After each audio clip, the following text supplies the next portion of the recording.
देखिए, च्यवनप्राश कफ के रोग हैं, जैसे खांसी है, अस्थमा है, टीबी है, इनमें तो काम करता है। बच्चों के हर रोग में काम करता है। साथ में जैसे नेत्र रोग है, मूत्र रोग है, बुढ़ापा को रोकने में सक्षम है, बलवीर्य की वृद्धि करता है। मतलब ऐसा कोई ही शायद रोग हो जिसमें च्यवनप्राश काम ना करता हो। बस शर्त ये है कि वो महर्षि च्यवन के हिसाब से बनाया हुआ हो, या वो आयुर्वेद के हिसाब से बनाया हुआ हो, ना कि किसी ने अपने हिसाब से अपने मापदंड पे अपना कोई फॉर्मूला दिया हो।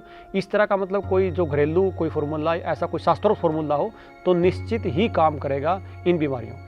च्यवनप्राश सेहत के लिए बेहद गुणकारी होता है, लेकिन इसका सेहत में फायदा तभी मिलता है जब इसे आयुर्वेदिक फॉर्मूले के साथ बनाया जाए। लेकिन मार्केट में ज्यादातर जो च्यवनप्राश आपको मिलते हैं उनमें वो पोषक तत्व नहीं होते जिनके लिए आप च्यवनप्राश का सेवन करते हैं। क्योंकि अधिकतर च्यवनप्राश आयुर्वेदिक फॉर्मूले के साथ नहीं बनाए जाते। आयुर्वेदिक च्यवनप्राश कैसे तैयार किया जाता है और मार्केट में जो च्यवनप्राश मिलता है वो कैसे बनाया जाता है, इसकी पूरी जानकारी इस वीडियो में दी जा रही है। च्यवनप्राश के बारे में ऐसी जानकारी आपको और कहीं नहीं मिलेगी। यदि आपने ये वीडियो पूरा देख लिया तो आपको च्यवनप्राश बनाने की पूरी प्रक्रिया और इसमें डाले जाने वाले इंग्रेडिएंट्स की पूरी जानकारी मिलेगी, और साथ ही ऐसी दूसरी आयुर्वेदिक चीजों के बारे में भी जानकारी मिलेगी। इसलिए 15 मिनट का ये वीडियो पूरा जरूर देखें ताकि आपको पूरी जानकारी मिल सके।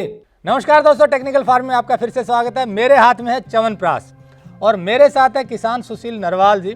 इन्होंने ये च्यवनप्राश 37 जड़ी बूटियों को मिलाकर देसी गाय के घी से, शुद्ध देसी खांड से और शहद से तैयार किया है। इनका कहना है कि ऐसा च्यवनप्राश मार्केट में शायद ही आपको मिले, क्योंकि जो च्यवनप्राश आप इम्यूनिटी बूस्टर के तौर पर लेते हैं, जिससे सेहत बनाना चाहते हैं, वो वास्तव में वैसा नहीं है। जो आयुर्वेद में च्यवनप्राश की तरीका बताया गया है बनाने का, वो तरीका ये है जो ये फॉलो करते हैं। सामने सारी जड़ी बूटियां हैं, सारी वो चीजें हैं जिनसे ये तैयार करते हैं। पूरा तरीका इनसे जानेंगे। ये भी जानेंगे मार्केट वाला च्यवनप्राश से किस चीज से बनता है और ये क्या डालते हैं और ये सबसे अच्छा कैसे है। हम आपको बता दें कि हम आपको ऐसे किसानों से मिलवाते हैं जो शुद्ध चीजें तैयार करते हैं, अच्छी चीजें तैयार करते हैं, और ये सारा काम निःशुल्क करते हैं ताकि किसानों को अच्छे एक मार्केट प्लेस मिले और उपभोक्ताओं को शुद्ध चीज़ें मिले। इसीलिए पूरी फिल्म जरूर देखिए, क्योंकि इसमें सुशील जी बताएंगे कि च्यवनप्राश तैयार करने की विधि क्या है, ये कौन कौन सी जड़ी बूटियां डालते हैं और ये आप तक कैसे पहुंच सकता है। तो चलिए शुरू करते हैं।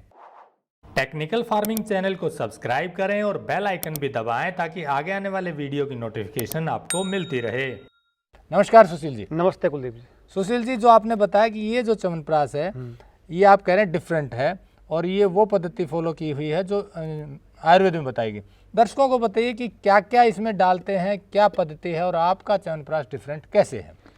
कुलदीप जी, एक तो मैं सभी दर्शकों को बता दूं, डिफरेंट ये नहीं है, ये तो शास्त्रोक्त है। डिफरेंट वो है जो बाजार में है। सबसे मुख्य बात ये, क्योंकि ये तो उसी पत्ती से बनाया गया जिसे महर्षि च्यवन ने बताया और आयुर्वेद में बताया गया है। कुलदीप जी, राजू भाई दीक्षित को सुनने के बाद जब पता लगा जी गोपालन करना है, तो जब गोपालन के क्षेत्र में आए तो शहर से दूर होने की वजह से दूध नहीं बेच सकते थे, और दूध नहीं बेचा तो घी बनाया। और जब घी का लगा जी घी बेचने में कोई मतलब नहीं है, 2-2.5 किलो से कम बेचा जाए, तो अब साधारण जो अपना जो माहौल है उसमें इतना महंगा घी बेचना संभव नहीं था। तो आयुर्वेद को पढ़ना शुरू किया, और आयुर्वेद में एक चीज़ आई निकल के, जे आयुर्वेद तो जो पूरा है वो गाय पे आधारित है, और पूरी फार्मेसियों ने गाय को छोड़ दिया है। तो क्यों ना इस गाय को आधार बना के ऐसी फार्मेसी का निर्माण किया जाए जिसमें गाय मुख्य हो। तो घी की जो भूमिका थी वो आयुर्वेद में बहुत अहम भूमिका थी। तो उसी हिसाब से हमने, अगर आज हम च्यवनप्राश की बात करें तो जो च्यवनप्राश की हमने जो बात की, मैंने इसमें बना के भी देखा, और कोई व्यक्ति अपने घर पे सारी औषधि बना के देख भी सकता है। मैं फॉर्मूला भेज दूंगा। ये जो सारी चीज़ें हैं इसमें मुख्यतः जो 4 घटक होते हैं च्यवनप्राश में, मुख्य घटक होता है आंवला, घी, मीठा और शहद, और बाकी 37 अलग इससे अलग जड़ी बूटियां हैं। तो मुझे एक बात बताइए, ये जो घी का जो जिक्र आता सबसे पहले, तो किसी फार्मेसी के पास गाय ही नहीं है। अब गाय नहीं हो तो घी कहाँ से आएगा। और आयुर्वेद कहता सबसे पहला देसी गाय का घी, कोई भी आप पाक बनाओगे सबसे पहले जिक्र आएगा देसी गाय का घी का, वो कहीं थी नहीं। तो हमने घी का सबसे पहला यूज किया पाकों में। तो च्यवनप्राश में घी सबसे मुख्य है। जब तक घी देसी गाय का नहीं, आप उसमें कुछ भी डाल लीजिए, चाहे उसमें 1 किलो स्वर्ण भस्म डाल लीजिए, कोई मतलब नहीं है। तो सबसे पहले देसी गाय पे घी पे हमने काम किया। दूसरा मीठे पे। आप यकीन नहीं करो कुलदीप जी, 99% फार्मेसियों का जो च्यवनप्राश आज के समय मार्केट में सब चीनी यूज होती है। चीनी से बड़ा कोई जहर इस दुनिया में नहीं है। मैं सभी साथियों से निवेदन करता हूं कि चीनी की बनाई हुई कोई चीज़ ना खाएं, और खासकर च्यवनप्राश में 60% से लेकर 65% तक मीठा होता है, और मीठे में चाशनी होती है। अगर कोई व्यक्ति 65% चीनी से बना हुआ च्यवनप्राश खाएगा और अपने आप में सोचेगा जी मैंने च्यवनप्राश खा लिया, मेरी इम्यूनिटी बूस्ट हो गई, तो बहुत बड़ी गलतफहमी में है वो। इस गलतफहमी से बाहर आइए। मैं तो बल्कि एक बात कहता हूँ, च्यवनप्राश खाना बहुत ज़रूरी नहीं है। कहीं लिखा नहीं कि च्यवनप्राश ज़रूरी खाना, अगर ऐसा तो शुद्ध च्यवनप्राश मिले तो खाओ, नहीं तो खाना ही ज़रूरी नहीं। क्योंकि आप इस तरह का कोई च्यवनप्राश खाओगे तो उससे इम्यूनिटी बूस्ट नहीं होगी, बल्कि और पतन, इम्यूनिटी का पतन हो जाएगा। अब तीसरे नंबर पे आंवला। आजकल तो ट्रेंड चल गया है, आंवला ही नहीं डाल रहे। मैंने कई जगह नेट पे पढ़ा, कम से कम सैकड़ों मैंने नेट पे उठा के देखे, इस तरह के च्यवनप्राश आ रहे कि कोई शकरकंदी का बना रहा है, कोई किसी चीज़ का बना रहा है, आंवला ही छोड़ दिया। आंवला मुख्य घटक था, उसी को छोड़ दिया। जो आंवला का पित्तवात तीनों का नाश करता है, तीनों दोषों को सम करता है, आपने उसको ही छोड़ दिया। और शहद के नाम पे कोई कुछ क्या डाल रहा है वो तो हम किसी गारंटी ले ही नहीं सकते। तो ये जो 4 चीज़ जो मुख्य है, अगर मैं एक चीज़ कहता हूँ और आपको च्यवनप्राश खाना है और किसी के पास जाकर आपसे बात करनी, तो उससे 4 चीज़ पूछिए कि जब घी कहाँ से लेके आते हो, आपके पास क्या स्रोत है घी का, आपके पास खांड मीठे का क्या स्रोत है, आपके पास आंवला का क्या स्रोत है, और आपके पास शहद का क्या स्रोत है। उसके बाद आता है औषधियों का नंबर। अब कई सारे तो लिख के देते हैं, इंग्रेडिएंट्स में लिख के देते हैं, कोई 3 लिखा हो, कोई 4 लिख के देता है, कोई 5 लिख के देता है। और उसके बाद भी अगर कोई ईमानदारी से सारी औषधि डाल भी रहा है, तो आप जिस फार्मेसिया खा रहे हो उसको आसपास में ब्रांच भी है तो कभी जाके देखना। पहली बात तो कोई आपको अंदर अलाउ ही नहीं करेगा। दूसरी बात है, जो ये पिष्टी पकाने का जो आपने सारा जो सिस्टम दिखाया, ये घी में पिष्टी पका के बाद में मिला के, ये सारी चीज़ तो कोई संभव ही नहीं करना किसी के लिए, बड़ी फार्मेसी के लिए। मैंने कई फार्मेसी में जाके देखा, वो कह रहे जी आप उस पत्ती से बनाते हो जिससे मेरे ने बताया, हम जी उस पत्ती से बनाते हो। उसने कहा जी ऐसा तो संभव ही नहीं है, ऐसे बन ही नहीं सकता। और इतनी औषधियों में जो मुख्य मैं आपको बात बताऊं, इनका जो चुनाव है वो बहुत बड़ी बात है। और साथियों में एक सबसे बड़ी बात आपको बताता हूं, आप कल को किसी भी दुकान पे जाके आप 10 च्यवनप्राश उठा देना हाथ में, सब में प्रिजर्वेटिव डला मिलेगा। प्रिजर्वेटिव, इस प्रिजर्वेटिव से बड़ा कोई कैंसर कारक नहीं है। मेरी अपनी जो छोटी सी फार्मेसी, इसमें कोई प्रिजर्वेटिव अलाउड नहीं है। और च्यवनप्राश के बारे में एक बात बताई गई है, च्यवनप्राश तो कम से कम 1 साल पुराना खाना चाहिए, जितना पुराना उतना अच्छा। लेकिन 99% कंपनियां आज प्रिजर्वेटिव के दम पे च्यवनप्राश बनाती हैं। मुझे एक बात है, अगर आप ईमानदारी से च्यवनप्राश बना रहे हो, जो शास्त्र फार्मूला है, अगर 10 साल भी च्यवनप्राश ये खराब नहीं हो सकता, क्योंकि इसमें जरूरत नहीं। इसका मतलब आप मेथड से बना ही नहीं रहे, आप सिर्फ भ्रामक प्रचार करके और लोगों का स्वास्थ्य खराब करने का काम कर रहे हो। चलिए आपकी बात करें कि आप जो बना रहे हैं जी, आपने बताया कि आप आंवला, शुद्ध आंवला लेते हैं, देसी गाय का घी लेते हैं, देसी खांड लेते हैं, शहद लेते हैं और 37 जड़ी बूटियों का प्रयोग करते हैं जी। तो 37 जो जड़ी बूटियां हैं, एक बार शॉर्ट में आप बता दीजिए कि पहले तो जड़ी बूटियों का नाम बता दें ताकि लोगों को ये पता चले कि ये डलनी चाहिए। फिर हम बात करेंगे प्रक्रिया की कि आप कैसे प्रक्रिया फॉलो करते हैं। सबसे पहले जड़ी बूटियां बताइए जो सामने मुख्य बता देता हूँ जी। जैसे आतीबला है, इसमूल है, बिच्छू फल है, काकड़ा सिंगी है, बादशाह है, कटेरी है, गिलोय है, स्थावर है, नकचूर है, आगर है, अरणीमूल है, सफ़ेद चंदन है, काकोली है, भूमि आवड़ा, पडला झाल, छोटी इलायची, महामेदा, मेदा, विदारी कंद, पुनर्नवा, नागरमोथा, रिद्धि सीधी, छोटी हड़, गंभारी छाल, गोखरू, सोन पाठा, जीवक, पीपल, नाग केसर, मसलोचन और सालपर्णी है, परसपर्णी है, सफ़ेद मुसली है, तेज पत्ता है, अपने मुनक्का है। इसमें से लगभग मान के चलिए इतनी सारी जो औषधियां हैं, इनका बनता क्वाथ। अच्छा, प्रक्रिया की बात करें तो सबसे पहले शुरुआत में बताइए कि क्या करते हैं। जैसे आज शाम को हमने क्या किया, इतनी औषधियों को मात्रा अनुसार लेके पानी में भिगो दिया सुबह तक है। और दूसरी साइड हमने क्या किया, सुबह एक कढ़ाई में हमने आंवले ले लिए। ये सारे जो क्वाथ जो बनेगा सारी औषधियों का, ये मंद मंद आंच पे अगले दिन सुबह 5 बजे काढ़ा पकना शुरू हो जाएगा और ये लगभग 6 घंटे में इनका काढ़ा तैयार हो जाएगा। दूसरी तरफ क्या करेंगे, आंवले को उबाल के उसका बीज निकाल के, उसका जो थोड़ा सा एक्स्ट्रा में जो रेशा सा होता है उसको निकाल के, उसको देसी गाय के घी में पकाना शुरू करेंगे। यानी कि पिष्टी बनाएंगे, पिष्टी बनाएंगे और पकनी शुरू होगी। एक तरफ पिष्टी पकेगी, एक तरफ काढ़ा पकेगा। जब काढ़ा पक के तैयार हो जाएगा, लगभग 20 लीटर करीब रह जाएगा, उसको छान लेंगे। और फिर जो खांड है, खांड को देसी गाय के दूध में थोड़ी सी सफाई करके किसी चाशनी बनाना शुरू कर देंगे। जब चाशनी थोड़ी सी पक जाएगी तो एक काढ़ा चाशनी में पका देंगे और उस साइड से पिष्टी पक जाएगी। दोनों का बाद में मिश्रण कर देंगे और मिश्रण करने के बाद जो ऊपर से औषधि पड़ती है, जैसे नाग केसर है, पीपल है, वसलोचन, सफेद मुसली है, तेज पत्ता, ये सारी औषधियाँ ऊपर से डलती हैं, मुनक्का वगैरह है, इनको ऊपर से डाल देंगे, अच्छी तरह मिक्स कर रख देंगे। सुबह इनको जब ठंडा हो जाएगा तो इसमें शहद मिला के इसको सीधा कांच के बर्तन में पैक कर देंगे। ये मुख्य इसमें चीज़ें होती हैं। तो इसमें जो मैं बार बार जो आपसे निवेदन कर रहा हूँ, ये चीनी का च्यवनप्राश और ऊपर से प्रिजर्वेटिव डला हुआ आपके बच्चों का दुश्मन है। मैं कह रहा हूँ च्यवनप्राश नहीं खाना है तो मत खाइए। इस तरह च्यवनप्राश से खाने से कुछ हासिल नहीं होगा, आपको सिर्फ बीमारियाँ मिलेंगी। तो आपने जो प्रक्रिया बताई जी कि अगर शुद्ध च्यवनप्राश जो आयुर्वेद में बताया गया है, जिसका जिक्र है, शॉर्ट में मैं दर्शकों को फिर से बता दूं, ये 37 तरह की जड़ी बूटियां उसमें डालते हैं। प्रक्रिया ये है कि सबसे पहले आंवला जो ये देख रहे हैं, इस आंवले को उबालते हैं पानी में, साथ में ये जो इस साइड जड़ी बूटियां आप देख रहे हैं, इनको एक जगह कढ़ाई में, लोहे की कढ़ाई में डाल करके उबालते हैं कई घंटे तक, और उबालने के बाद जब वो कम रह जाता है, 20 लीटर रह जाता है, तो इस तरफ से आंवले को जो है जब उबल जाता है उसको बीज निकाल देते हैं। इसका बीज निकालने के बाद उसको पीसते हैं मिक्सी में, पीसने के बाद उसको छानते हैं ताकि रेसा ऊपर रह जाए, नीचे प्योर पिस्टी बचती है, उसको देसी गाय का जो ये घी है इसमें उसको भूनते हैं।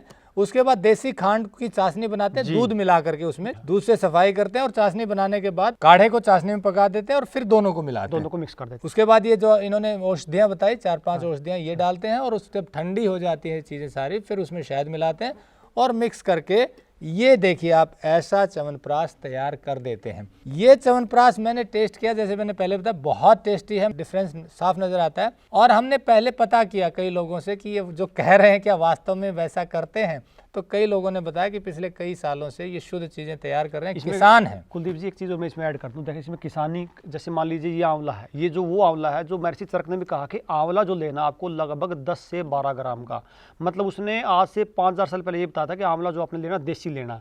तो हम कोशिश करते हैं यथासंभव जो है ये आंवला देसी ही लें, इसमें रेशा ज़्यादा निकलता है, पिष्टी कम निकलती है, इसमें थोड़ा सा लेबर ज़्यादा लगती है, लेकिन जो इस आंवले की गुणवत्ता होती है वो हाइब्रिड की नहीं होती। मिस आंवले के मतलब आंवला भी शुद्ध है, देसी गाय का घी भी शुद्ध है, खांड भी देसी है, बिल्कुल सारी चीजें आप कोशिश करते हैं। और जो आपने बताया कि जड़ी बूटियां भी ओरिजिनल और उसमें भी फर्क होता है। बिल्कुल, हर जड़ी बूटी सिंथेटिक भी मिल रही है, बहुत सारी सिंथेटिक मिल रही है, आप कुछ भी सिंथेटिक ले लीजिए। जैसे मान लीजिए मैंने वसलोचन का आपको उदाहरण दिया था, आप वसलोचन लेने जाओगे तो आपको पूछेंगे जी कितने रुपये किलो की चाहिए, आपको 200 रुपये किलो की मिल जाएगी, 4000 रुपये किलो की मिल जाएगी। तो आपको ये चूज करना है कि आपको यह अनुभव होना चाहिए कि मतलब क्या चीज़ मतलब मार्केट ओरिजिनल है, ओरिजिनल किस तरह से मिलती है। जड़ी बूटियों का सिलेक्शन भी बड़ी समझदारी से करना पड़ेगा ताकि वो उसकी इंग्रेडिएंट्स वैल्यू मिल जाए। तो ये आपने बताया कि एक और आपने बात बताया कि बच्चे भी अभी से बड़े टेस्ट से खाते हैं। हाँ, बच्चे, कई लोगों की शिकायत, माँ बाप की शिकायत आती है कि जी हमारे बच्चे खा लेंगे। मैंने उनको कहा कि खा लेंगे नहीं, आपको छुपा के रखना पड़ेगा। अगर बच्चे तो अलमारी के पीछे खड़े रहते हैं, जी ये दो मुझे, ये दो, मतलब बच्चों को हाँ टेस्टी इतना होता है, खाने में कोई दिक्कत नहीं आती। तो दोस्तों ये तो आपको पता चल गया कि ये शुद्ध च्यवनप्राश तैयार करते हैं। ये हरियाणा में जींद जिले के चूहड़पुर गाँव के रहने वाले हैं, और हम जहाँ बैठे हैं यहाँ खेत है, साइड में इनकी गौशाला है छोटी सी, वहाँ सारी देसी गाय हैं, और ये 5 एकड़ के खेत में भी अपनी देसी ऑर्गेनिक खेती करते हैं। साथ में ये फार्मेसी है इनकी आयुर्वेदिक, यहाँ पर दूसरी औषधियों के साथ दवाइयाँ भी बनाते हैं, और ये च्यवनप्राश भी तैयार करते हैं। आपको यदि ये च्यवनप्राश मंगवाना है तो नंबर हमने दिया हुआ है, सीधा कॉल करिए, ये कोरियर कर देंगे। चार्जेस की बात कर लेते हैं। इनका कहना है कि जो मार्केट में 250-300 रुपये वाला वो है च्यवनप्राश, वो बन ही नहीं सकता। वो और बता दीजिए आप कि वो कैसे नहीं बन सकता। देखो इसका कैलकुलेशन निकाल लीजिए आप, कैलकुलेशन इसका क्या है। मान लीजिए कोई 300 रुपये किलो, मान लीजिए अच्छे से अच्छा ब्रांड 300 रुपये किलो कोई दे रहा है। अब 300 रुपये किलो में लगभग क्या होता है, जितने भी दुकानदार होते हैं, मोटा मोटा अगर आप दुकानदार से अगर कोई जानकार उससे पूछोगे तो 40 से 50% मार्जिन होता है, या एक के साथ एक फ्री मिलता है दुकानदार को बेचने में। लगभग यही कंपनी आज ब्रांडेड कंपनियों का भी ऐसे ही होता है। मैं ब्रांडेड की बात कर रहा हूँ जो इस समय मार्केट में चल रहा है। अच्छा, उनका भी इतना कमीशन देना चल रहा है 40 से, तो मोटा मोटा सबका चलता ही है। तो अगर 300 रुपये का 40% निकाल दीजिए तो 180 रुपये का लगभग बैठता है। अब 180 में 10 रुपये की पैकिंग भी है, 10 रुपये का ट्रांसपोर्ट का खर्चा भी है, 10 रुपये का आपका एडवर्टाइजमेंट का खर्चा भी है। कुल मिला के मान के चलकर 150 तक भी पहुंच गई कहानी। अब 150 में भी कोई भी कंपनी है अगर कोई चीज़ बनाएगी 30% अगर प्रॉफिट में नहीं जाएगी तो चल नहीं सकती। तो ये मान के चलिए कि ये जो सारा च्यवनप्राश का जो खर्चा है, लागत है 100 से नीचे आ जाती है। अब कोई व्यक्ति 100 में च्यवनप्राश बना के दे देगा आपको, कुलदीप जी मेरे तो समझ से बाहर की बात है, क्योंकि मैंने आपको मौके पे दिखाया था। एक लोट में 50 से 52 किलो च्यवनप्राश बनता है और 3 किलो घी डलता है। मैं मेरे घी का 2500 से कम रेट वैल्यू नहीं लगाऊंगा, क्योंकि मैं हरियाणवी पे काम कर रहा हूँ, हरियाणवी गाय दूध भी कम देती है। तो मान के चलिए 150 रुपये तो 1 किलो च्यवनप्राश घी हो गया। अब बताओ आप कहाँ से च्यवनप्राश खा लोगे। ये जो मार्केट में से जो आपने रेट की बार बार आप जिक्र कर रहे हो ना, तो अब रेट आपके दर्शक समझ भी जाएंगे। मान लीजिए 100 से ऊपर आज के समय खांड कहीं से भी लोगे, 100 से ऊपर का देसी खांड प्योर, तो 30 जो व्यक्ति 30 रुपये किलो की चीनी यूज कर रहा है तो ये 100 से ऊपर 3 गुना रेट तो यही हो गया। घी जो व्यक्ति 400 रुपये किलो डाल रहा है, ये तो 2500 रुपये किलो घी हो गया। और औषधियों में तो कोई क्या डाल भी रहा है कि नहीं डाल रहा है उसकी तो कहानी नहीं है। तो अगर मोटा मोटा आपको अगर शुद्ध च्यवनप्राश खाना है तो मार्केट से 3-4 गुना दाम तो आपको देना ही पड़ेगा। देखिए इन्होंने जैसे कहा कि मार्केट से 3 से 4 गुना रेट रहता है, वो क्यों रहता है उसका कारण भी बता दिया। साथ में ये भी बता दिया कि च्यवनप्राश खाना कोई ज़रूरी नहीं है, खाना है तो शुद्ध खाइए, यहाँ से लीजिए या कहीं से भी लीजिए, लेकिन कोशिश कीजिए उसे पता कीजिए कि वो बनाने की प्रक्रिया क्या है। नहीं खाएंगे तो भी कोई बात नहीं, लेकिन खाएं तो शुद्ध चीज़ें खाएं। यही हमारी कोशिश है कि पैसा भले ही थोड़ा ज़्यादा देना पड़े, किसानों के पास ही जा रहा है अल्टीमेटली वो पैसा। और अब देखिए किसान आंदोलन भी शायद इसीलिए है कि उनको रेट सही नहीं मिलते।